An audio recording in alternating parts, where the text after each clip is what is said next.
And I remember just feeling so devastated, but also very empowered. Here's why. The work that I was doing for them, the work that I had done previously, all of it felt like preparation for me to do it for myself. I'm like, if I can do this for them, I could do this for me. I could do this for me. Hey guys, welcome back to another Inspire Talks podcast. And we're super excited for today's podcast because we have special guests, Seneca Williams. She is the owner of Conqueror Network, and she's also a certified health and coach for entrepreneurs and just deal with mental health issues. So today we're super excited to dive into some of the things about mental health and just dealing with anxiety in the business world, and also just some tips that you guys can leave with before the end of the episode. So before we get started, and we just want to know a little bit more about you, Seneca, and just how you got into this whole entrepreneur space and led you onto this path of mental health primarily. But before we get into it, can you just share to the audience a little about who you are and what you do? Absolutely. So thank you for that introduction. That was really good. Just to go a little bit deeper into it, I am Seneca Williams, LMHC. I'm a licensed mental health counselor. So some people always ask, are you really a therapist? Like, I am a licensed therapist. Oh, wow. That's crazy. Yes. I didn't even know that. I am a licensed therapist, and I have an online therapy practice where I support entrepreneurs and careerpreneurs who are building mental wealth for work, life, and business. I love that. And so, Seneca, before you even, got into this space, what inspired you or led you on this path of entrepreneurship? Okay. So it's like a short story and a long story. Which one do you want? Both. Can I? Both? You want both. You want both. Anything you feel like sharing. Yeah. Well, when I was growing up, I came to this country as a baby. I'm an immigrant. My family is from St. Vincent and the Grenadines. So shout out to the Caribbean. Hey. And when we came here, they both had city jobs. They worked for the government. They had government jobs. So growing up, I always learned that you get a government job. You go to college and you get a good education, and then you get a government job. And at the time when I was growing up, I was influenced by them, but I was also influenced by television.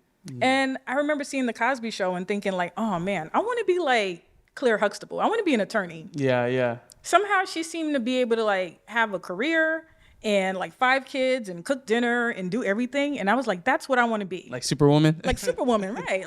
That's what I wanted to do. And the interesting thing about it is I never thought about what a career meant or entrepreneurship. I had no understanding of it. It was just okay, I just saw people go to work. I didn't understand all of that. So as I was growing up, that was what I was following the whole time. I'm going to be an attorney. I'm going to be a lawyer. And that's what my parents were telling me. You could be a doctor, you could be a lawyer, you could be a nurse or a teacher, something like that. So now I'm going to fast forward a bit. I get to college and I don't go to pursue law for some reason. I go to pursue computer information systems. Well, yeah, where was the switch? It doesn't make sense, right? I know. It makes no sense. But my mom, she was like, people are going to be making a lot of money in this, so you should probably pursue this. So I kind of just was like, okay, I'm going to pursue that. I went and I started taking the classes and realized I'm not good at math. Yeah. Same. I also don't like computers, Oh, wow. like technology. So probably did 2 semesters. And then that time was just so depressing. I started questioning myself, and I saw my, colleagues, classmates from high school. They were picking their careers. They knew what they wanted to do. They were on track. And I'm here going from major to major and different colleges and the back and forth. And I'm like, what's wrong with me? There was a lot of tears. I didn't know about anxiety or depression at that time. That's not a thing that you talk about in a Caribbean household. No. So I was experiencing it, but not knowing this is what is happening to me. I ended up, really liking psychology, really liking it. So I would take psychology courses just to take them because they were fun. And by the time I got to probably my 4th year in college, Right. in my 5th college, I should say, but my 4th year in college, Different colleges? yeah, I was transferring That's insane. I was transferring. I couldn't even college. finish one, so I give you props. Shout out Seneca right now. That's wild. I'm sharing this because I'm letting people know, like, they see where I am now and they don't understand. Right. They don't understand how I got here. Like, they think it was so easy. Like, for the people that are looking back at the old Seneca, like, what is something that you, like, mindset wise, where were you back then versus now? Scared all the time. A people pleaser. Whatever someone told me to do, that's what I'm going to do. Afraid to make the wrong decision because what are people going to say? Or because I'm going to be embarrassed. That's the one. Yeah. That makes sense. And Yeah. I mean, for me, similar, like, when I went to college, I mean, I only went to college, obviously, because, like you said, grew up in the Caribbean background. My family's Jamaican. Her family's Puerto Rican. All you hear is growing up, go to school, get good grades, go to college, go to school.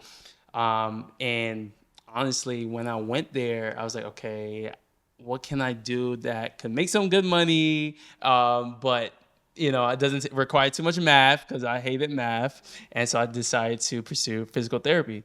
To be like a PT, a physical therapist. Wow. Yeah, which is crazy because I was like, okay, maybe I do like science or maybe I do like, that whole spill. But It is crazy because sometimes if you're giving me a neck massage, I'm like, ah! yeah.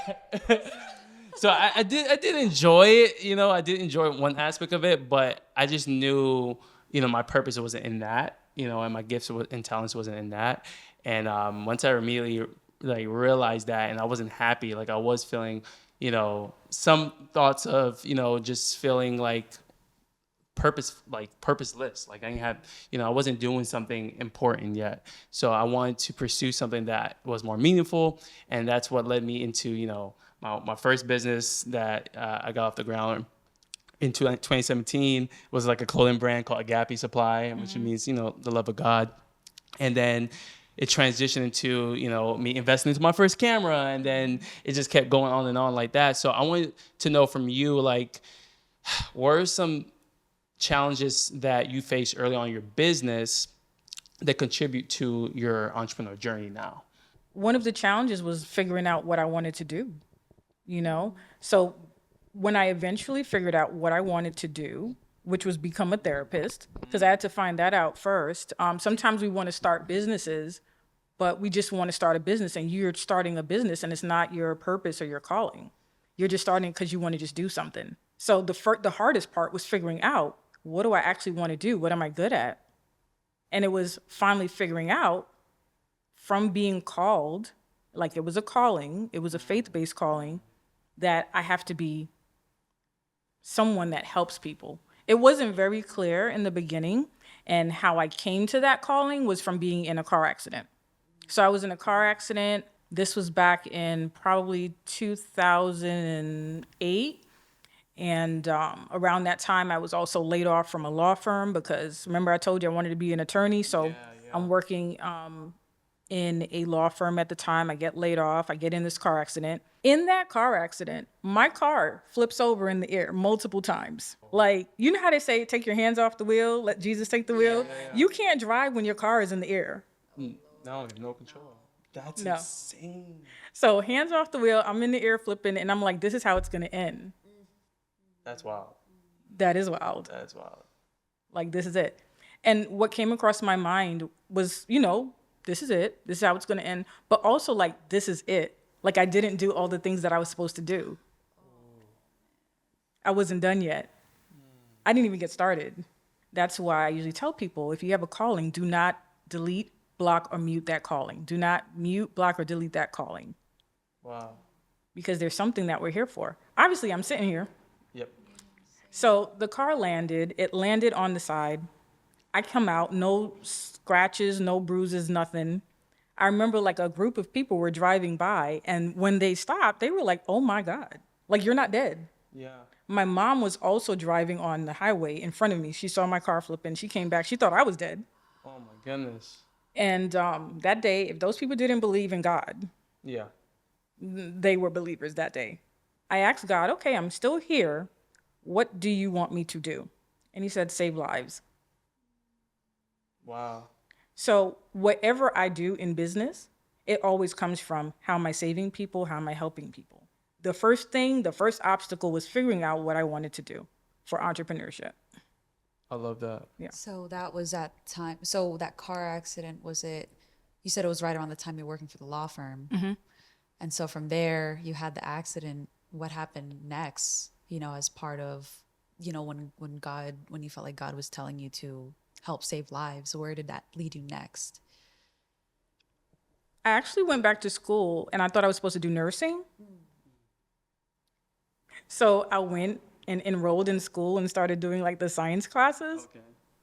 But I got a D in microbiology.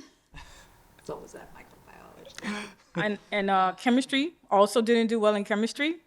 And then I realized, you know what, maybe this isn't it. This is not what he not was. the math, He not wasn't. the chemistry. He wasn't telling me to do this. Okay, Right. let me try. Some other things. So it wasn't like a straight line. It was like a lot of zigzags and Yeah. trying things out, taking risk. Yeah, taking one step and then figuring out, okay, is this the right step? It's not. Taking another step, and like praying my way through it. At that point, I knew it was psychology because I always loved psychology. I always loved psychology. I always loved helping people, learning about the mind, learning about how people function, emotions. I love that. So I ended up taking like an entry-level job. And that's how I got started working in mental health. It was an entry-level job working with children with disabilities, with autism. They were foster children, so I would go into their homes and I would help them learn behavioral skills. And then from doing that work, I was like, let me go back to school and do a master's degree in mental health counseling.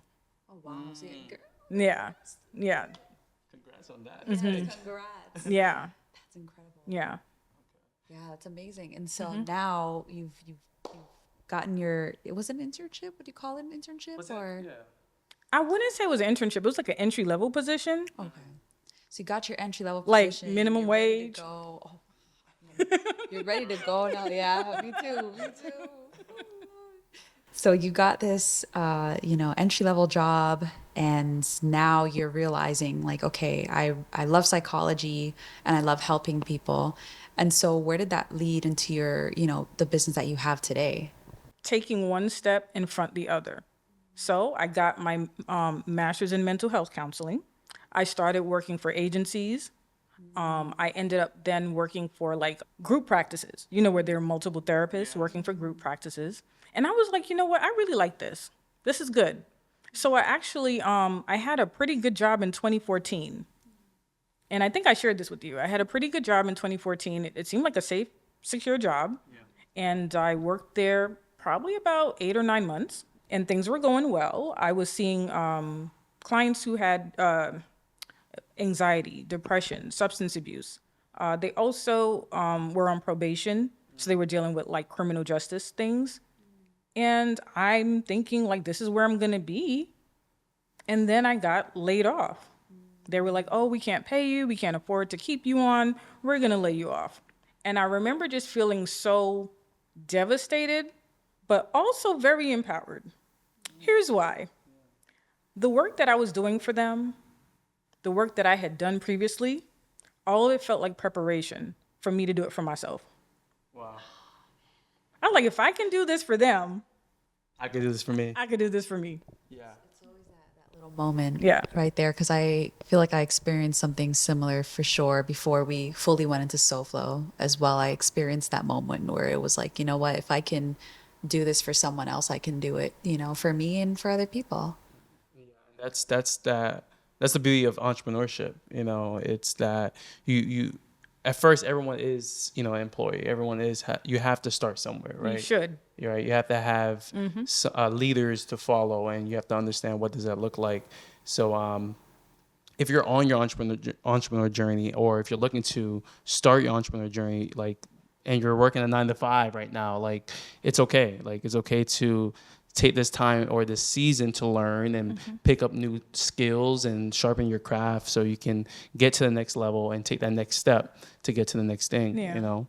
So what would you say to the person that is looking to start or take that next step? So once you figured out what you really want to do, not I'm doing what's trendy, or I'm doing what's in style right now, or I'm doing what someone told me to do. Once you figure out what you're supposed to do, you're good at, you're gifted and talented, it's probably something so natural to you. Like how you guys are doing this very naturally. Appreciate it. Yeah. It wasn't always like this, but we getting better and But you better. grow into something, right? Like I wasn't born a therapist, but I grew into it, or a coach or a speaker. Like I didn't imagine I would do any of these things, like sitting here on a podcast, you know? Hey, shout out, let's go. Right? Like I wouldn't have imagined this. But you lean into what you're good at and what you're called to be. One. The second thing you said, very important thing, get experience. People want to skip steps and they want to skip to the good part. You have to be an employee at some point. Because if I didn't learn how to run the business, how am I going to run my own business? You know, people want to open a restaurant because they know how to cook well, which is awesome. But do you know how to run a restaurant? Do you know about the permits and legal things that can come up? You know, like all of these things that you don't understand, you need to learn that. And the best way to learn it is in the safety of having a job, Yes. right? So it's not your own thing. And you climb and you grow in that position, and then you start your own. So I tell people, don't go out here looking at social media and quit your job, No. because as we know, like when you're starting off, it is very unstable. Yes. You know, if you're not starting off with like investment funding, you don't have a trust fund. Like, you know, we all love these stories where we see like these people starting businesses, but they may have a trust fund that helped them, right? Or they may have had investors or something, right? You don't know that. Some emergency funds, you don't know that. So you're out here like, oh, I'm going to quit my job and live my dreams. Make sure you are financially secure, because when it comes to mental health, we have our hierarchy of needs. Y'all probably seen that triangle, the hierarchy of needs. And on the bottom, food, clothing, and shelter. You need to have that. You need to have that security, because that's the reason why so many entrepreneurs are struggling with their mental health. Things aren't stable in their lives, and they're building on this shaky foundation. Yeah. No, that's a great point. And honestly, what I want to know is, in terms of like mental health practices, like what are some of the things that as business owners and entrepreneurs can do to help with our mental health? Because we're dealing with a lot, right? We're dealing with sometimes managing your team, you know, managing the ups and downs in revenue and in income. You know, one month you have amazing month in sales, and the next month is dry. It's like where everybody's at, right? So we want to know mentally, how can we prepare for those challenges? I love that you're asking this question at this point in time, because I can answer it from a space of not only helping so many entrepreneurs over the years and talking to them. Be very secure in who you are. A lot of people start businesses and they're comparing themselves to other people's businesses. They're comparing themselves to people on social media, and they're not secure in who they are. How do you get secure in who you are? You know, you have to do things that make you grounded, right? So for me, that's my spirituality. Yeah. Who am I, right? Not just who am I, who people think I am, not who am I, like my degree or my title or my license or my certification, but who am I? Yeah. And I have to be okay with that. Yeah. Because when business change, and when, you know, some people are your fans today and tomorrow they're not, you're still okay with who you are. Yeah. So that's a major thing, like for your mental health, is be secure in who you are. That is so beautiful. Oh my God. That is amazing. I'm so glad you said that. And I pray like that whoever's listening to this, that it just blesses you, because I feel like, from the beginning, like when I think about my timeline, you know, I was chopping lettuce in the back, and I remember being there and chopping the lettuce, and I was like, there's got to be more, you know, and it's not to say like there was anything wrong with that, but I just felt like my soul was desiring to do more. But from that point until now, I feel like no matter what happened in my life, I always wanted to be me. And that's why I'm just so grateful that the business that we do have, you know, we have been ourselves, and our clients, like, I don't know, they appreciate us for being ourselves and we appreciate them for being themselves. And so I love what you said, because when things do get hard, we look at ourselves and we're like, okay, but we did the best that we could. We gave everything that we could in this scenario. And yeah, I thought that was so beautiful. So Yeah. you explained it like perfect. And we were just talking about this on actually maybe our previous episode, just about not comparing yourself. Yes. You know, and that's something that I personally struggled with early on in my journey when I was comparing myself to the social media, you know, the algorithm, the likes, this and that, and what other people in our space were doing and we're not doing, and you know, just having that imposter syndrome. And mentally, it did take a toll on me. And like you said, you had to find those things that keep you grounded. So like the first thing I always do when I'm feeling like mentally off, I run to basketball. Like physical activity for me is just a way I can just easily just let everything out. And then the second thing I do run into is prayer, right? Just prayer works, you know, everything changes with prayer, you know, and it just gives you, it postures your heart into the sense of gratitude and just being grateful for the moment and be where you are currently. So that's something that helps me stay grounded. And, you know, even for anyone that's listening that are entrepreneurs that are probably in relationships similar to me and Brittany, you know, being married and in a business can be a toll as well, right? And something that we implemented, we implemented this a while ago, but it's just until this year we actually honor it and do it like consistently every Monday, is have like these weekly meetings where we check in. And having that check-in time. Yeah. Okay. Yeah. We don't by the beach, Okay. away from home. And before we even have our business meeting, we have our personal meeting. Okay. Yeah. So I love it. Yeah. So we ask each other what's our love tank for the day? Like, how do we feel? And that's something that, you know, holds each of us accountable and also brings up anything to the surface mentally that we can share. Yeah. You know, so I want to know, like, how important is community when it comes to mental health, or having someone to actually speak to when it comes to mental health? We as humans are not designed to be alone. We're designed to be in community and be with others. Your first community is your family. For many entrepreneurs, they feel very alone because the family does not understand. Yeah. What are you doing? What do you mean? Why aren't you doing what we thought you were going to do? We don't understand. And it's okay. You can't get mad at them. Don't get mad at the family. They don't understand. But now you don't have coworkers. You don't have a boss to tell you what to do or a supervisor. So you're very isolated. That is not good for mental health. So I usually tell people when they're starting off, find communities. If you can't afford to join a community, there are free communities. Find a free community. Find a co-working space. Just so you can go there. Like, people were going to Starbucks. They have so many co-working spaces now. You can also go there. And a lot of these co-working spaces now have community. They have workshops, they have events, they have things like that. Yeah. So that you're not isolated. And then you need to have yourself your own advisory board. That sounds pretty. What is an advisory board? When I hear it, I'm like, So you know how large corporations, they have an advisory board, the people that they go to that help them make decisions.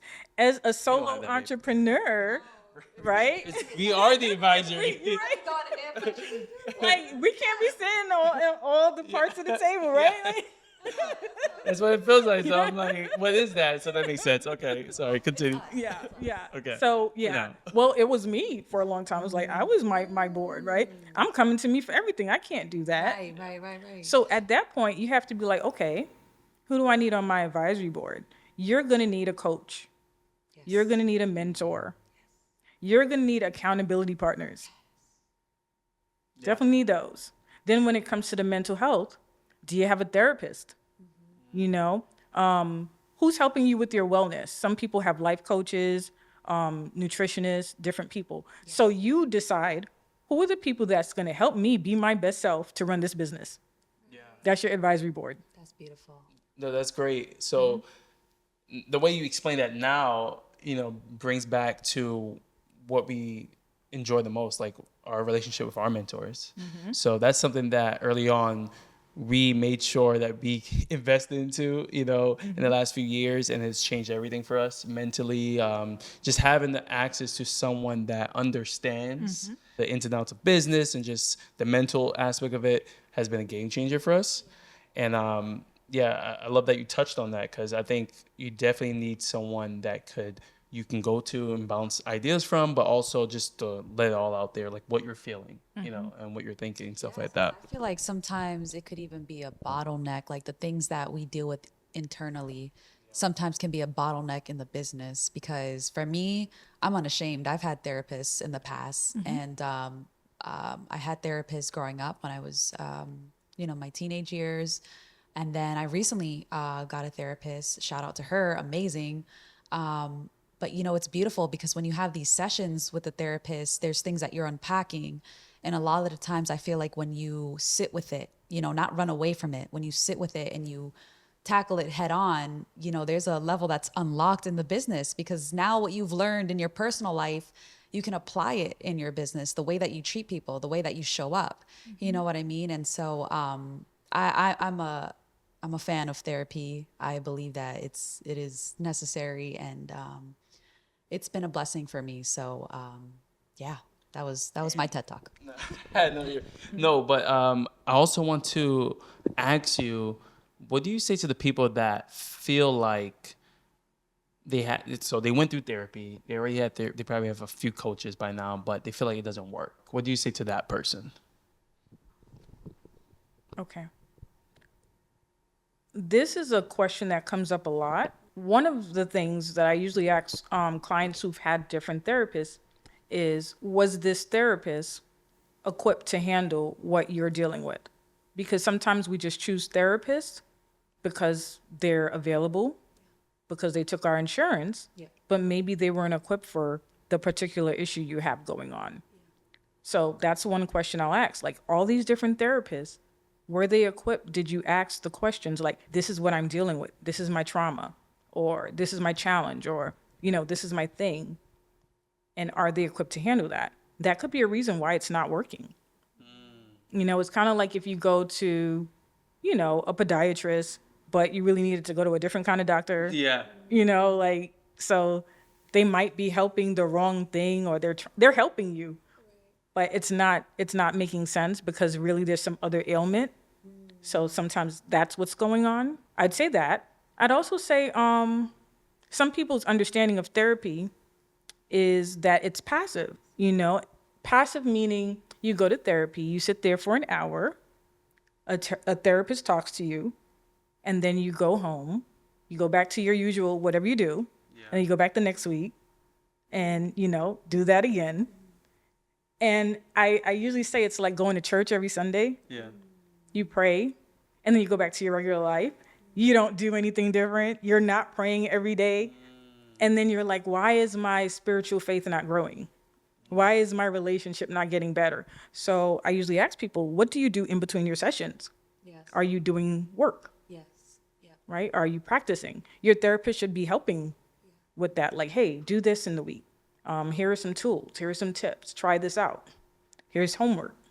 Yeah. So that could be a reason. Actually, there's two more things. Sometimes we do need medication, and we don't realize that. And the only way to find that out is to talk to a psychiatrist. Because it could be, it's not your fault. It's a chemical situation. It's hormonal. It's hereditary, and you don't know that. So sometimes it's going to a psychiatrist and finding out, is something else going on? And then there's just not ready for change. Yeah. And we have to be real about that. Yeah. There was a long time that I wasn't ready to start setting boundaries. I wanted them. I knew what they were. But if you set boundaries, you have to deal with what comes after it. I might lose some friends. I might have to break up from this relationship. I might have to quit this job. I might have to move. I'm gonna have to do something scary and hard, and I'm not ready to do that. So I'm gonna keep talking about it. It's like, watching workout videos, but not doing the exercises. You can't do that. You have to be ready for the change, and you have to be ready to do the work. On your journey of just in life, you pursued therapists. I haven't had the opportunity to pursue it at all, or felt, to that level yet to pursue it in that way. So I wanted to know, like, what would you say to the person that feels like they need they need help, but they're just not sure if therapy is gonna, pretty much help them? This is such a loaded question, but there's so much beauty on the other side. And the crazy thing is, when you're in it, you can't see that beauty. Like when you're in that space where it's like you feel pulled down and you feel dark, you don't even believe that. But that's why me and Seneca and EJ are here to sit here and tell you that there is beauty on this other side. And it does come with what Seneca said, which is the scary stuff. We have to face it. In my journey, I wouldn't say that I was super, super addicted to alcohol, but it was 100% at a point in my life a crutch. And I realized that through drinking alcohol, I was often running away from what I felt. And I wasn't facing things head on. And it wasn't until I said, you know what? This memory hurts and it scares me, but I'm not going to drink this time. I'm going to face it. And I'm going to face it with God. Honestly, for me, it was God. Y'all might know a little bit of my story, but I wasn't a Christian growing up. I didn't know about Christ.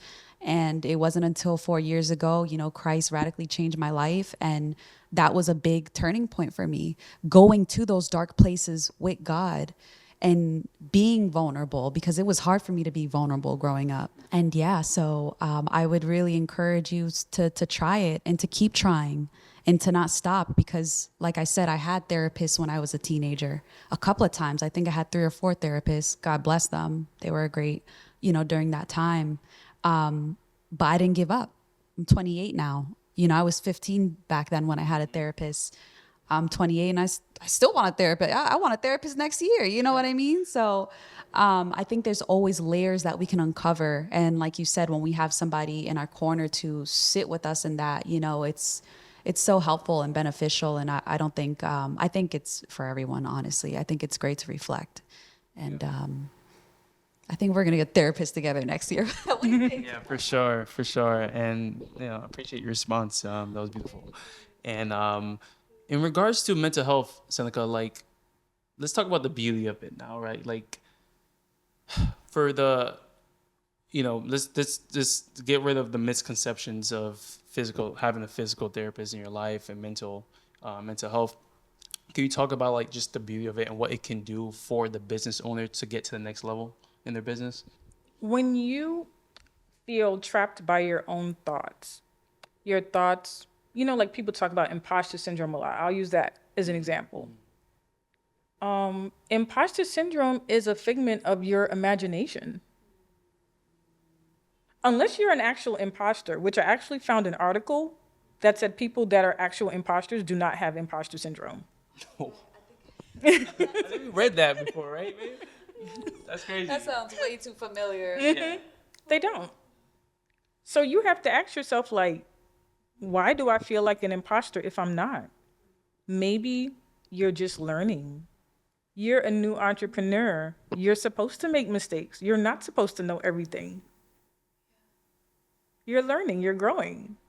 So it's shifting your mind so that you're free from that burden of these fears of, what if I make a mistake? Okay, you might make a mistake. What if I fail? Okay, you might fail forward. What will you learn? Failure is just information. It's just telling you, do this next time or don't do that next time. That's all failure really is. But when we remove our ego from it, then we're not worried about being embarrassed or what are people going to say or people are going to laugh at me. Right. When you remove your ego from it and you don't attach emotion to failure, failure is just a word. Just because I feel like being gracious towards yourself is important on this journey, because like you said, it can get lonely and sometimes we can be hard on ourselves. Mm-hmm. I know growing up, I was super hard on myself, like crazy hard on myself. And, there was just a lot of grace and love in what you said. And I believe that's something that we should practice more. Like the way that you would talk to a friend, when they make a mistake, how loving are we to them? We're like, girl, don't worry, don't worry. But to ourselves, we'd be like, no, just going crazy. So, just be gracious and kind to yourself during the process. Yeah, understanding it is a process, right? And none of the successful people out there, entrepreneurs that went through the process and it was easy. They went through ups and downs, just like the roller coaster. And, there's still things that I'm sure they're still dealing with, at any level, because there's always another level when you get to the next level. Yeah. So you just got to be, the question that we like to ask ourselves is, like, who do we have to become now? Like, who do we have to become to achieve the next level in our business? And that's something that we were constantly working on. And, if it wasn't for God and our community, our strong church community and our friends and family, and people that like you guys are online that's sharing information, this valuable information about mental health, because it's something that I probably wouldn't even think about, honestly, until we actually met you. So you putting that in the forefront is very, very key and helpful for, I feel like generations to come next. So as you wrap up this podcast, I do want to talk about just burnout. Like, was there a time in your journey that you dealt with burnout or feeling overworked? Because it's something that I know that we personally felt, especially when we have so many ideas and wanted to do so many different things in our business, we can hit a wall sometimes. So what are some of the things that you probably went through in regards to burnout? There's two parts to burnout that I've experienced.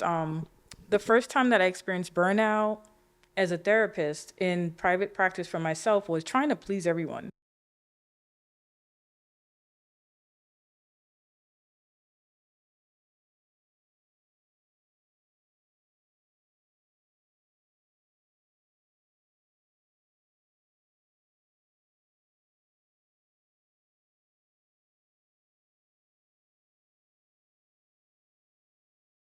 Thinking that I could like change a systemic issue, which I can't on my own, because we want mental health to be accessible, but I'm one person. Yeah. So if I have low fees, it means that I have to see a lot of people to be able to pay my bills and live. Mm-hmm. And I had to understand that I have to find another way to be accessible and to help people. And this wasn't going to work. So I have to raise my fees. There was a time where I had all the ideas and I felt like I had to implement everything at the same time. Yeah. I felt like, okay, I have 10 ideas. I got to do all of them like this year. Yeah. We got to get it all done this year. That's honestly something that we're going to do. Like, we have so many different things that comes to our mind just in the last few months. So this week, we're actually going to take our own little retreat in the next 4 days just to really laser focus on like what are the top things you want to get done for 2024 because there's so many different things. So I love that. Yeah, we can't do all the things all at once. You can do all of them, but not all at once. That makes sense. So I guess what are some tips or strategies that you have in place to manage, I guess, the ideas, the goals, so you won't hit that wall, so you won't feel that burnout and stress? Well, I had to tell myself I'm not running out of time. This is a marathon, or not even a marathon. It's a journey, right? I plan to be on this journey as long as I'm alive. So if that's the case, if I don't do something this year or next year, it doesn't mean it's not going to get done. Just because someone else launched theirs now doesn't mean you can't launch yours in 2 years from now. So I had to get to a place of I'm not running out of time, right? So that was one thing. The other thing is just understanding that life is just so much more. Entrepreneurs have a really hard time of separating themselves from business. It's always on your mind all the time. And sometimes people with like 9-to-5s don't get this because even though they're thinking about work a lot, and I remember, having a 9-to-5, right, you still turn it off. You go on vacation and you turn it off. Yeah. Entrepreneurs on vacation are thinking about, oh my God, let's get content. Yes. And I'm not calling y'all out, but listen, call us out. You understand? We'll be like, babe, put the camera down. I'm like, babe, but I just want to get this. So we totally understand that. It's all right. Come for us, please. Or you're thinking like, oh, I gotta like network. I gotta do this. I gotta do that. Oh, I got these ideas. So something I started doing is leaving my laptop at home. I don't even bring it. We did that today. Yeah. I don't even bring the laptop with me. Like if I go on a cruise, I don't get the internet package. Oh, So what? I'm away. Okay. I am totally away. I'm unplugged. I'm not plugged into the matrix. I'm out. Ooh. Yeah. We talk about that all the time. Like, Yep. we do not want to get stuck in the No, matrix. I'm out. I'm out. So like that's important for our mental health. We have to be able to like shut it off and be like, there's a whole real life that we have to live. It has nothing to do with money. That has nothing to do with social media or the business. So like that's a really important thing is remember that you have this life, you have family, you have friends. Yes. You have your whole self as a person. Like, you know, what are your hobbies? Yeah. What do you like to do? What makes you happy? I ask people stuff like that and they look at me like with a blank stare. Like, huh? What do I like to do? You know, it really be like that. And that's something that it's always in our conversations, like, we have to do more outside of this. You know, we love our business. You know, God blessed us, you know, with our beautiful business and, you know, be able to serve and use our gifts and talents. But we hate the idea of thinking about work all the time. Yeah. You know. Something we're doing now too is we're really looking at our calendar and scheduling in those other parts that you're talking about. Like, okay, I want to learn about herbal remedies. I'm gonna put like an hour of you know blockage time on a Sunday or a Saturday versus like the weekday. So yeah, I think definitely if there's somebody listening right now and they're overworked, take some time to identify some of those things that used to light you up, and because we how can you pour into like people if you're just drained? It's true. And like she said, one of the things that helped us was time blocking, pretty much. I allocating time for the things that do light us up, that fuels us and can ground us, because if we don't put it in the calendar, it's probably not going to get done. You know, and honoring that time block though, or honoring that time where we do cut off work, because as an entrepreneur, no one makes our own schedule for us. We make our own schedule. So we have to treat it like we were working a 9 to 5. And that's something that has helped us in our business and in our life to manage as much as possible. I actually want to ask you, what do you think about work-life balance? Do you think that's possible to achieve, or is there's no such thing of that? There's no such thing as balance because there are things in life that are out of our control, as we learned a few years ago. Yeah. We can't control everything. What you can control is doing things that are in alignment with what you value. That is really work-life balance. If you value having time for exercise, make time for exercise. If you value spending time with friends and family, like schedule it on your calendar, call them and make an appointment. Like I have friends where I set dates with them, like, hey, let's go out next month. Let's do this thing. My daughter, you know, she's a teenager. She's heading off to college next year. We have movie nights. So we'll be like, oh, what movie are we going to watch on Friday or Saturday? You know, we're watching like The Golden Bachelor now together. Yeah. Is that Netflix? That's not a movie. It's like The Bachelor. But they have like senior series. citizens. Oh wait, Have you ever heard of The Bachelor and The Bachelorette? It's a series, yes. Yeah, it's a series. Yeah. Wait. Yeah, they're doing senior citizens. Sorry, we've been watching I've this show. never watched it before. It's so good. We've been watching Love Is Blind. You ever heard that one? Love Is Blind is awesome. Yeah. We watched that too. Yeah. We've been watching that. You know, and there's nothing wrong with that. Like you can still like when people see my social media and like they see the things I'm doing, they swear I'm working all the time. Like That's no, true. like He's like, I thought you was working. I'm like, guys, if you don't work. technically we were, but we weren't. yeah, like no, I'm like watching Love Is Blind. Yep. I'm watching Bachelor. You know, I'm going to the movies. I'm going to the beach. I'm doing things. Yeah. You know, it's just being intentional about work. When you're working, you work, and then you're intentional about the other things that you do. Ooh, I love that. I'll end this off. There was one thing that I wanted to add about mental health, and I think that it's something that's skipped over a lot that I learned in my journey. But for me, it was really my health. So I feel like my health was actually playing a part in, like my physical health was playing a part in my mental health. And the reason why I say that is because I I was affected by toxic mold. I know it sounds weird. Every time I say this, it's like, what, toxic mold? What? Yeah, toxic mold. I was affected. And I had to start getting tested and stuff like that because toxic mold can colonize in your nose, in your gut. And so it led me on this journey in the last year to work with like naturopathic doctors. And, I did gut testing.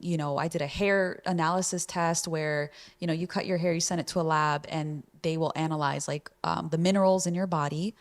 Are the minerals like off balance? And so I wanted to mention that because I learned that, if there's like certain food that I'm always eating, it actually makes me depressed, and he'll see it.